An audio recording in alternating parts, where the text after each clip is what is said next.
कैसे करमी किया दोजी से बियाह गे कह करा बनई मरद हमारा बहताऊगे।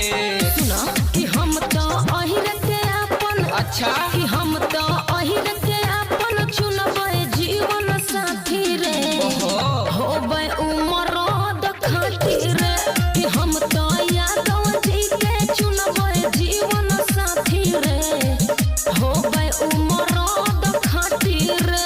सही में मां प्रतिमा रिकॉर्डिंग स्टूडियो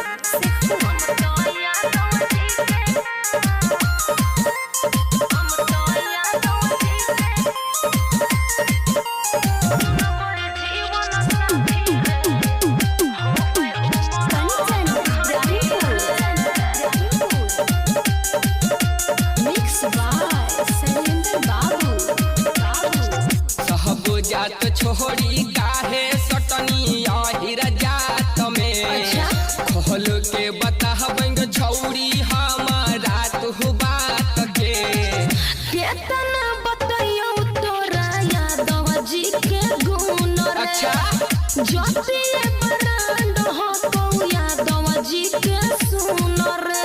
सही में बुझले ठीक है केतना बताइयो तोरा यादव जी के गुण रे। ज्योतिए ब्रांड हो को यादव जी के सुन रे।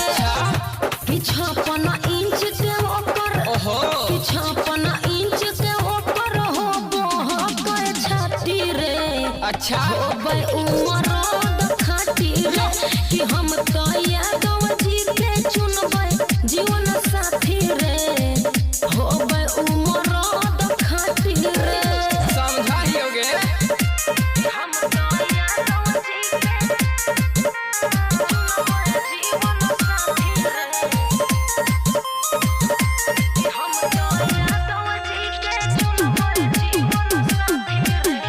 कंचन खाती रे मां प्रतिमा रिकॉर्डिंग स्टूडियो हमारा बना लेगे छौड़ी अपन दूल्हा भर गे यार से तुम